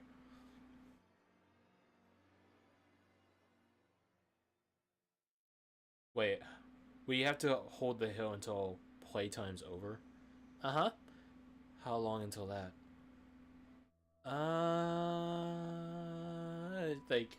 Marissa looks off to, the closed double doors. I'd say you have 4 more minutes. Fuck. Look at Danaway. Let's get going then. She draws her blade. I take out my shield. Playing King of the Hill by killing demon kids. And then the two of you are off. So, basically what's gonna happen now is King of the Hill is a contest of a sort of things. First of which is getting to the top of the hill. Second of which is killing things in your way to the top of the hill, as well as killing the thing at the top. So, since you and Danaway are teaming, which is totally illegal in the game of King of the Hill, but hey, no one gives a shit. You can roll me athletics with advantage to see how quickly you get to the top of the hill and punt all the small children in your way, like footballs, off it. With guidance as well. Ooh! Ayy. Ooh. Yo, the other one was a nat 1. Alright, so we got another nat 1. Alright, 20. No yet. Marissa said you guys had 4 minutes until playtime was over. You managed to get to the top at... Well, here's the thing. Here's a kicker. I'll lay the options out for you. Do you try to get there in, as quick as possible, or do you try to get there right before time out or time up? I think that we kind of do a little peripheral, wind up so that we can scope out what the situation is at the top with the king battle. Right. Because you don't want to get there too soon. Yeah. You gotta hold it. Still. Let them wear each other out first. Yeah. So that's messed up in some ways. My mother was a military military person. sort. Yeah. Fair. So yeah, you and Danaway wind up. Most of the other kids find you very weird, but they don't push you too much, other than some bullies, but you kick their ass. And by kick their ass, I mean you just throw strip. them down. Yeah. Just grab them by the shoulder. Cast them off the mountain. But yeah, the king fight up top doesn't really seem like like there's not much difference between kid to kid. They seem all basically the same size, same capabilities. So the king fight up top is honestly just like 5 different ones, just all trying to stomp the shit out of each other, but dodging every time. Okay. I'm gonna look at Danaway. And I'm gonna suggest, I'm gonna kind of like, yeah, we're kind of like thinking though, I think that one of us should go from one direction and the other of us should come from the other, so that if one of them dodges us, the other one can get it. She nods. Sounds like a plan. So I think we're gonna go for it with, you know, like kind of like half time left, so that it's not so little time that we can't get it done, but not so much time that then we're gonna have to spend forever defending our position. It probably takes like a couple minutes to actually get up this hill, so it's like 2 minutes gone. So we'll say like like a minute 30. Plenty of time in terms of combat speed of 6 seconds per round. Plenty of time, but at the same time you don't have to hold it for super long. Well, so I'm gonna roll for Danaway, and it is essentially going to be an attack roll. To, like, you don't need to ambush someone if you wreck the shit out of them, sort of deal. So I'm gonna roll for Danaway. Alright. Boop. 13 misses. Fuck. Oh no! Literally misses small children. Wait. Actually, she doesn't have extra attack because she's now level 5. Feels bad. She does have action surge, but I don't think she wants to pop that yet. So she goes over to the one kid who's currently the king, the possessor of this current effigy.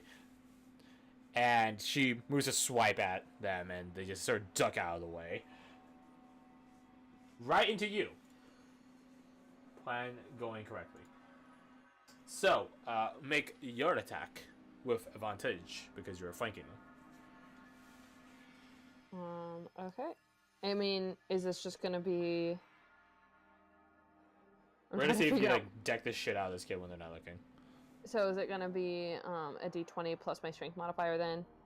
No, this is a straight attack. But am I using I guess I am using my weapon for this, right? Well, it's up to you. If you don't want to use your... In technicality, like, your fist is a weapon. Yeah, and so that's what I'm trying to figure out what I'm gonna roll for it. If I just use my fist, because I don't necessarily want to chop down this child. I mean, you've seen the way they play, and straight up they, like, actually butcher each other in the play process, but again, they just piece themselves back together and then get back into it. Yeah, Marissa wasn't kidding when she said they play hard and they actually kill each other, or what should be killing to each other. If not, then you just need to... I would consider, like, strength for dex plus proficiency, because if you, like... It's your strength, and I imagine you're proficient with your own hands, because if not, then that's weird. Here's my question. What did Danaway use to attack? Oh, she used her sword. You know what? Then I'm gonna fucking go for it too with my sword. Yeah, she's not afraid to hurt these things. Especially considering how they're void corrupted creatures. Yeah, she's not afraid. With advantage, and I'm also still guiding myself. Hey! Lookably. That hits! Roll the damage out. These things don't have a lot of health. Wait, can I guide myself on an attack roll? No, I think you can guide yourself on attacks. Yeah, I just realized that's dumb, so disregard that, but it hits. Which one's which? One of them's one. So the first one, because it's one-handed, because I also have my shield out because of these weird little kids. Alright. Luckily for you, these things don't have a lot of... After a long day of play, they don't have a lot of health. So, as this thing dodges backwards, you just sort of cleave into its back, and then it sort of cries out in that sort of guttural language that they all speak in. And then it drops the effigy, and then Danaway swoops in and catches it. So, yeah. I'm just gonna expedite this, because obviously you now have possession of the effigy, Yeah. the hill trophy. There are 5 of them up here. I'm gonna make 5 attacks against Danway. Okay. And I'm just gonna roll in the recording. I'm just gonna roll 5 d20s because it's so much easier. I will say that if Danway drops it, she will throw it to you. Okay. So, again, this is totally cheating in the rules of King of the Hill, but who gives a shit? These kids cheat too. One of the kids barely hits. Danway has armor class 16. One of them has 17. Mm. I mean, they have pluses, but Damn, I should have been holding it because my AC is 21. well, no, like that's sort of the thing. Like when she gets tagged and stomped to the ground from the back by one of these kids, she chucks it over to you. Yeah. And then I'm just gonna roll 2d20 now, because the first 3 failed entirely to hit Danway, and then the 4th one hit, and then the 5th one is irrelevant because they already hit Danway at that point. So the last 2, a 10 and a 19. So Neither of them hit. yeah. So after getting trampled slightly by 3 of or dodging a trample rather by 3 of them, one of them eventually does knock Danway to the ground, and she chucks it over to you. The remaining 2 sort of try to jump upon you. One you dodge entirely, and the other one you batter back with your shield. And then it's at that point you hear a bell go off, like ding, like a school bell, ding, go off, and all the kids just sort of stop where they are, and then there's begin walking down.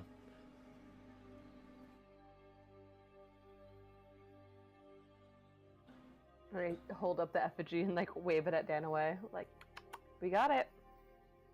She's picking herself up off the ground. Great. Let's go talk to Marissa. Let's go. I also well, no, never mind. I'm like trying to keep this effigy that I have kind of like hidden away from like kids that were passing, but I'm not putting it all the way in my pack or anything. Yeah, you sort of had it tucked away. Mm-hmm. Eventually you walk down the side of the full-on hill. And I then have to mute myself for like a minute, so pause for like a minute. I'll let you know when I'm done. Alright. Drink my soda.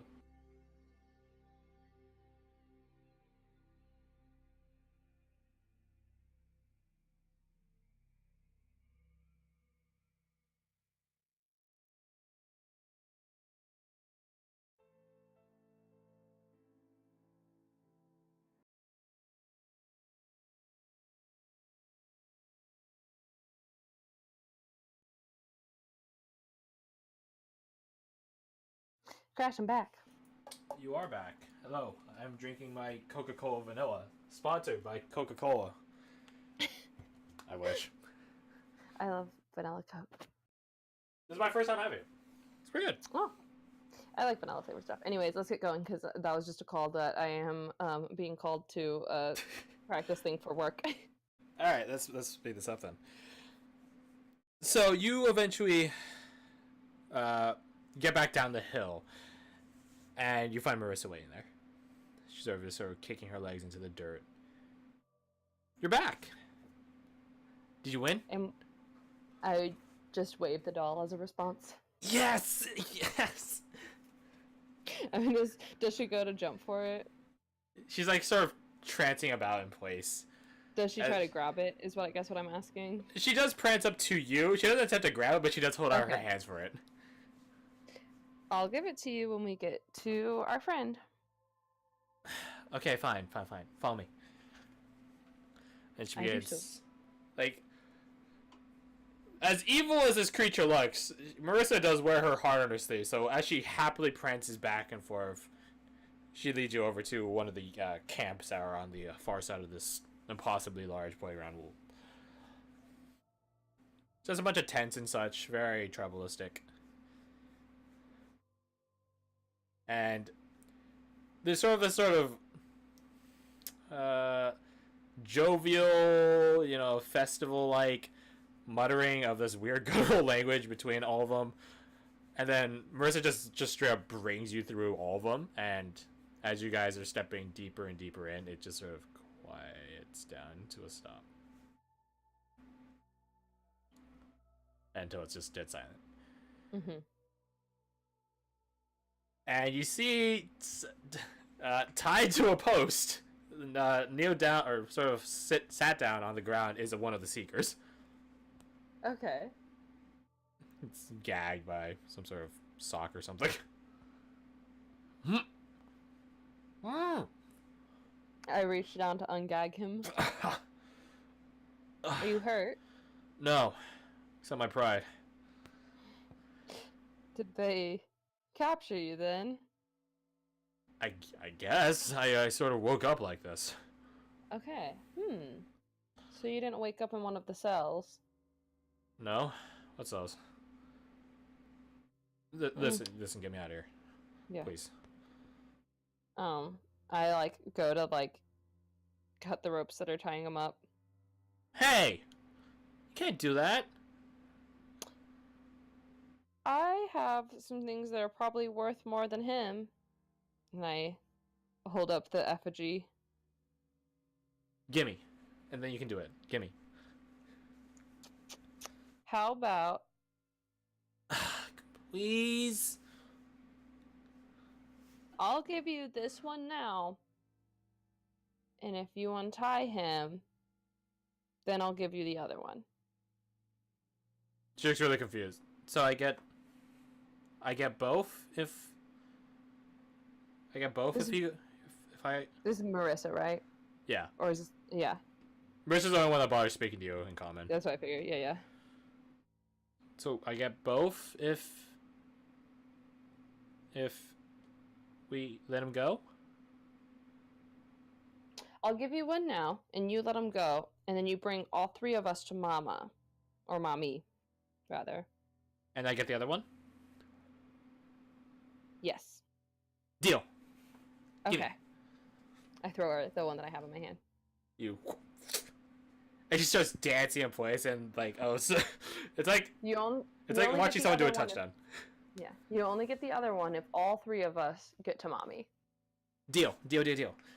And she hands it off to one of her other tribal kids, and they sort of just chalk it onto this sort of pile of effigies that they have. Marissa scurries over and undoes the seeker's ropes. This is unreal. Thanks. Yo's out of hand. Miss Sima. Sima. Right. Sorry, didn't catch your names when we came in. I didn't catch yours either. Oh, I'm Venig. Nice to meet you, Vinik. Venig. Vinig. Okay. Venig. And you, Danway. Nice to meet you. You find anyone else? He says, pats himself off, standing up. You find anyone else? As far as we know, we're the only three in this building.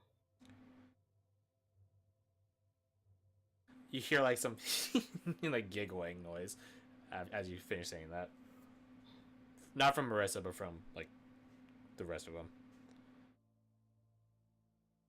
I look at Marissa. She's sort of just tapping her hooves back and forth, on the very tips of them. Are there more of our friends here, Marissa? I don't know.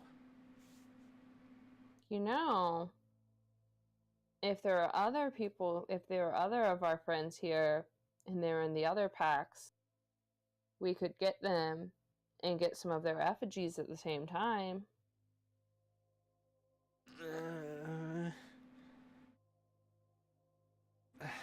They're not.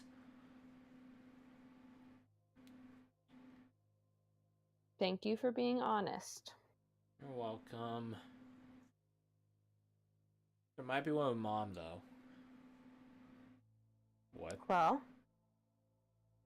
let's go to Mom then. Okay.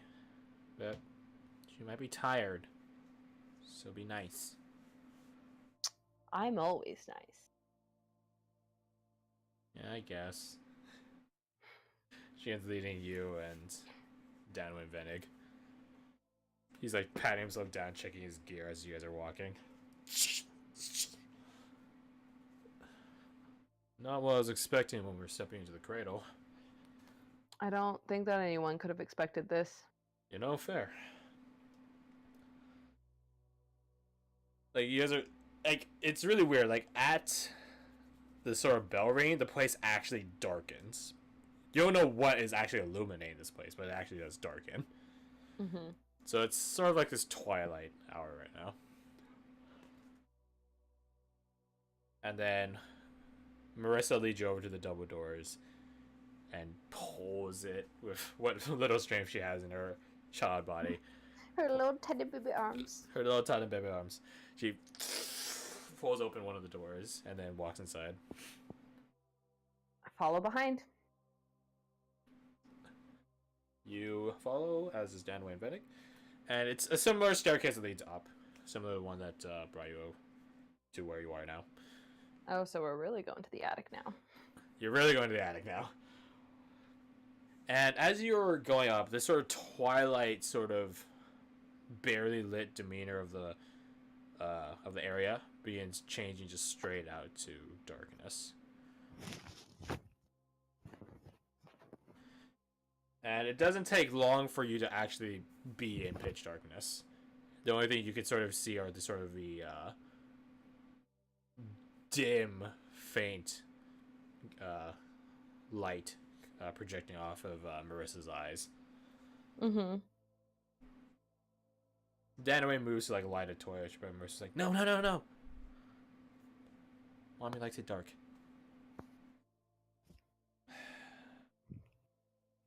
Danaway just gives you a look. Mommy likes it dark, Danaway. She just blinks a couple of times, looks unamused, but she puts away the torch. You don't really know where you end up. You eventually come to like some landing off of the staircase, but you sort of don't really see anything around you. It's just sort of darkness. You don't think you crossed over into the actual void or anything. The actual void is a bit more cold and ominous. This just feels dead. And then Marissa just calls out, Mommy? And then, way off again, some impossible distance, to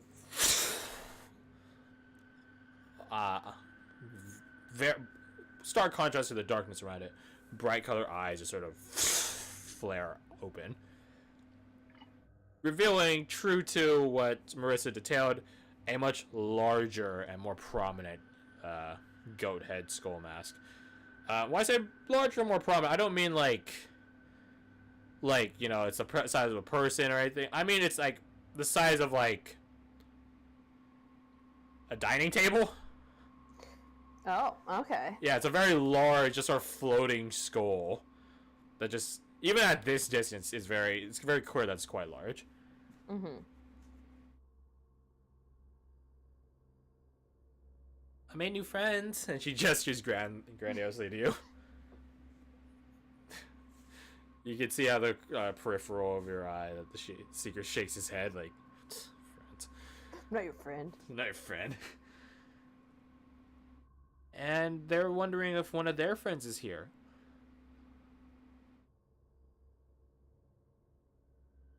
The goat skull just glacially turns and then begins floating through this, sort of hovering through this darkness over to an unconscious form as well, just sort of laying there in the darkness. There he is. Then it doesn't wait. He just rushes over to the form. Just slides down. Okay. I'm gonna like follow more cautiously. Yeah, Vanek books. He doesn't have a. He has reckless abandon. Yeah. As you get closer, sort of making out the silhouette in the darkness, due to the size of Mother and the skull that represents her, she actually does project a good bit of light. It does appear to be another seeker. Hey, wake up! You hear like it's just Vanek's like doing like sort of like slapping their face or like try to awaken them. Mm-hmm. Glass, come on. Fuck off, Vanek. Alright, still healthy enough to cuss. That's good. Where are we? The seeker known as Goliath sits up and then is immediately met with the very large, hovering goat skull mask face of mommy. Can you And she just freezes at that. send me how to spell his name? Oh yeah. Glass. Oh, okay. Yep, very straightforward. Glass. Glass. Vanek? What the fuck is going on? It's okay. You say that, but I don't think you're seeing what I'm saying. No, I see it. Listen, we're gonna get out of here. If he just like, stops talking and looks at you, Sima.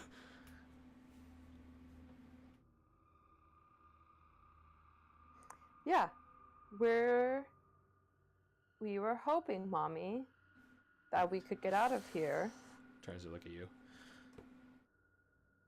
We, on behalf of Marissa here as well, brought you a gift. And I take the effigy out of my backpack. If she floats over to you, towering over you in her sort of skull form, and just looks down at the effigy. I thought that was mine. It's on behalf of both of us, right? Don't you want to give your mommy a gift? Yeah. Okay, fine. And so this gift is from all of us because Marissa helped us get here. And we helped Marissa get an effigy. The effigy begins levitating out of your grasp.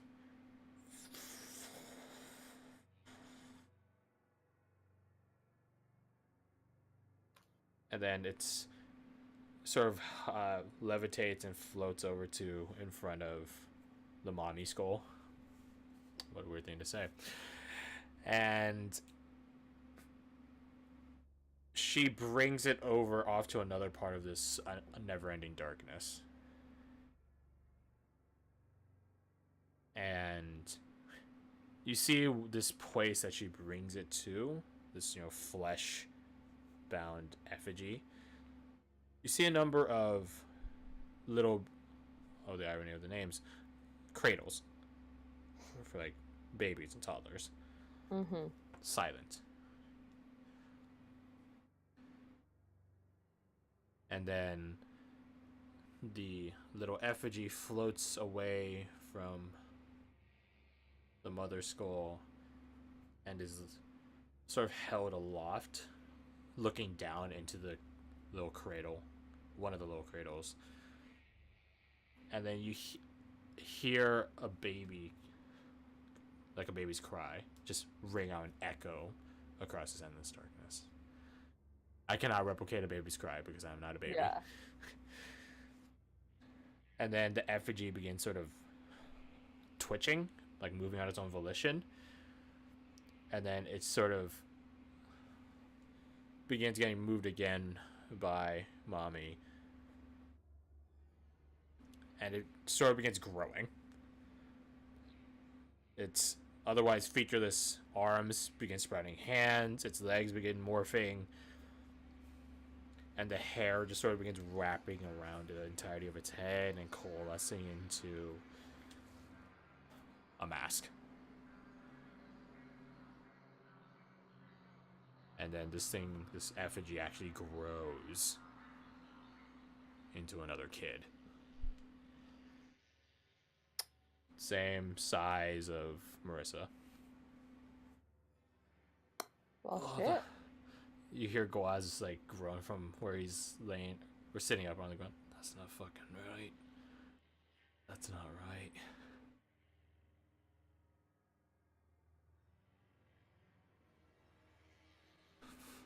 The kid, the newly formed kid, follows the mother skull as it floats over to you. Mm-hmm.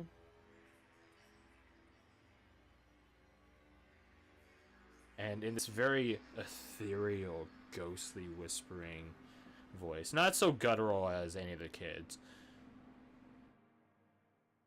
the voice of the mother sort of rings out to all of you.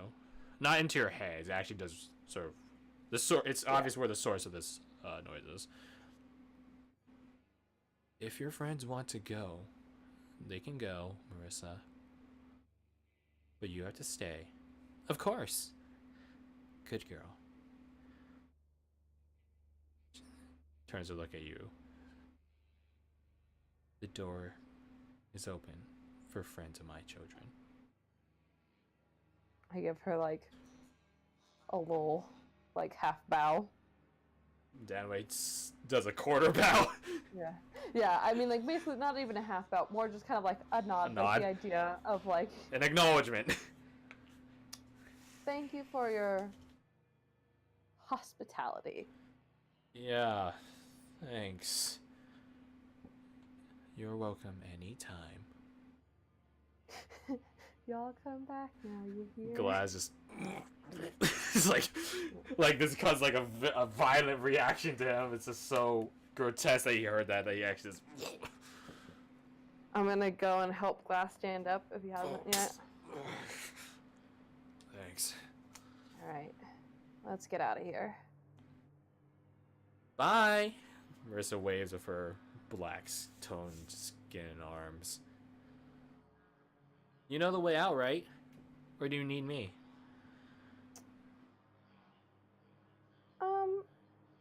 You can come with us if you want. To the door. I'd rather stay up here with Mommy. I look at Mommy. She just sort of floats there. Will anyone stop us if we try to go? No. Alright, then. Goodbye, Marissa. Bye. Thank you for your help. Thank you for the trophy. Goodbye. And we go. You guys descend back down from pitch darkness to normal darkness. In the words of SpongeBob, advanced darkness to normal darkness, back to the twilight of the playground. Through the playground, undisturbed. It seems that both camps have sort of... it's bedtime. Yeah, it's bedtime. Down to the second floor, down to the first floor's doorways, and then... as you sort of get there, it's still closed, and you're like, oh, I should just open it. All the heads, all the effigies turn to look at you. And they just sort of watch you, and then the doors open. And as you depart, you and the two Seekers and Danaway, the heads just stare at you. Not saying a word. And once you guys are all out and you turn to look back, the heads are still staring. You make your way down the sort of walkway that leads to the ward that you had been occupying. And you're met, or you come across the central courtyard. And you see, off way in the distance, way over there, sort of not diagonally opposite of you, but horizontally opposite of you, Marshall. Woohoo! He is flanked by a number of people as well, including Tala, Nevi, two other Seekers. You got all the NPCs. Two other Seekers, as well as a halfling, and a very quiet-looking guy, like a really scraggly-looking guy. Were they not with us before? They were not with you before. Okay. That is where we end the session. I And I shall stop solved recording. your goat mom puzzle.